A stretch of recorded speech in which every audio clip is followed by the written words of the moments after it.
Assalamualaikum warahmatullahi wabarakatuh. Nama Wadidil Arif Biwan Zaidi, nombor metrik 058552. Hari ini saya akan membentangkan mengenai sedikit jam'ul Quran ataupun pengumpulan Al-Quran.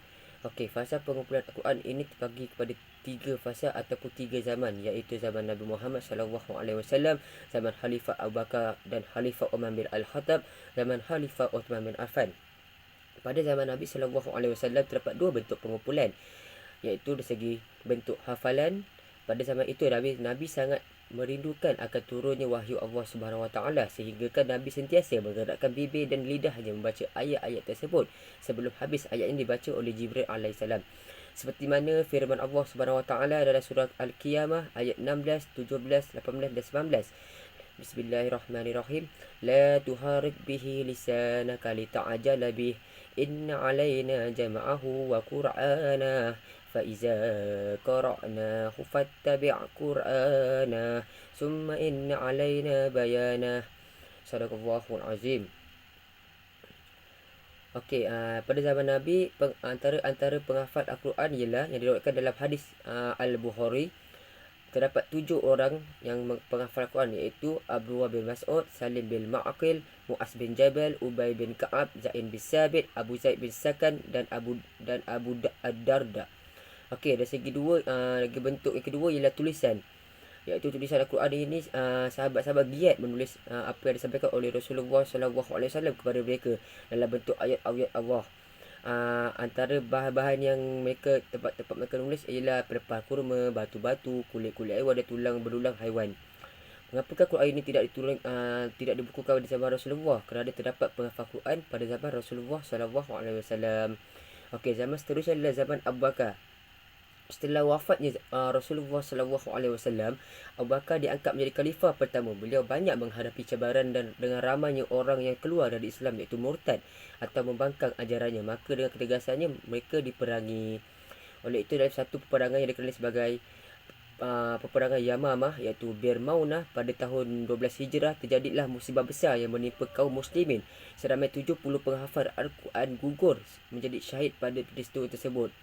Disebabkan peristiwa tersebut telah membuka mata Umar Al-Khattab untuk menemui khalifah dan menyampaikan sarana membukukan Al-Quran untuk menjaga kewujudan dan keaslian. Ianya sebelum lebih ramai lagi para penghafal Al-Quran yang akan mati atau gugur di medan perang. Oleh itu pada awalnya sang khalifah agak ragu menerima gagasan Umar radhiyallahu an, kerana ianya perkara yang tidak pernah dibuat oleh Rasulullah SAW.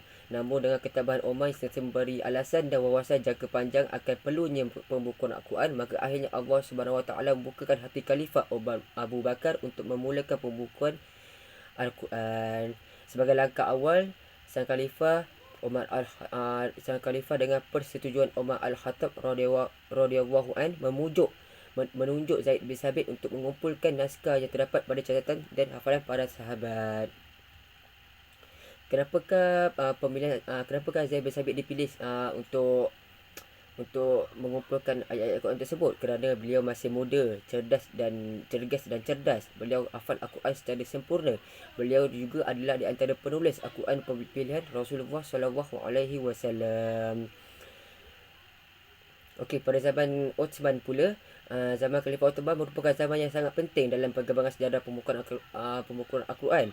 Pada pemerintahan Khalifah Uthman, banyak daerah dan negara yang sudah terbuka menerima Islam, sehingga Khalifah perlu menghantar para sahabat ke daerah-daerah baru untuk memperkukuhkan pelaksanaan ajaran Islam. Para pemeluk Islam yang baru mempelajari Al-Quran, mereka mengikut yang diajar oleh gurunya masing-masing dengan cara bacaan masing-masing, mengikut yang diterimanya dari Rasulullah SAW.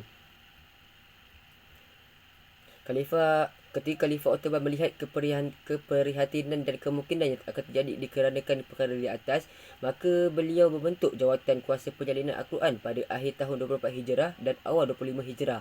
Jawatan kuasa tersebut terdiri daripada 4 orang, iaitu Zaid bin Sabit sebagai pengetua dari sahabat Ansar, Abdullah bin Zubair, Sa'id bin Ash dan Abdullah Rahman bin Haris, para sahabat dari suku Quraisy. Oleh itu pada zaman seterusnya iaitu zaman yang saya tambah iaitu zaman seterusnya iaitu zaman Empayar Bani Umayyah selama 90 tahun iaitu 660 hingga 749 Masihi banyak memberi erti dalam perkembangan sejarah Al-Quran, iaitu Al-Quran pada mulanya tiada bertitik dan baris. Ianya amat menyukarkan bagi kaum muslimin bukan Arab. Maka atas cadangan beberapa khalifah agar ianya dimudah dibaca, maka Gubernur Ziyad pada masa Khalifah Marwan bin Hakam memerintahkan para ulama untuk cuba memudahkan bacaan Al-Quran untuk orang awam. Maka ia dah bermula dengan ditemukan dengan titik dan membezakan huruf-huruf yang hampir sama bentuknya pada Quran. Ianya disempurnakan lagi dengan baris dan tanda-tanda bacaan pada masa Khalifah Abdul Malik bin Marwan di bawah Governor Hajjaj bin Yusuf As-Sakafi. Dan ianya akan sentiasa ada penyempurnaan sepanjang masa untuk lebih memudahkan orang awam untuk mempelajari dan membaca Al-Quran. Sekian daripada saya. Syukran jazilan.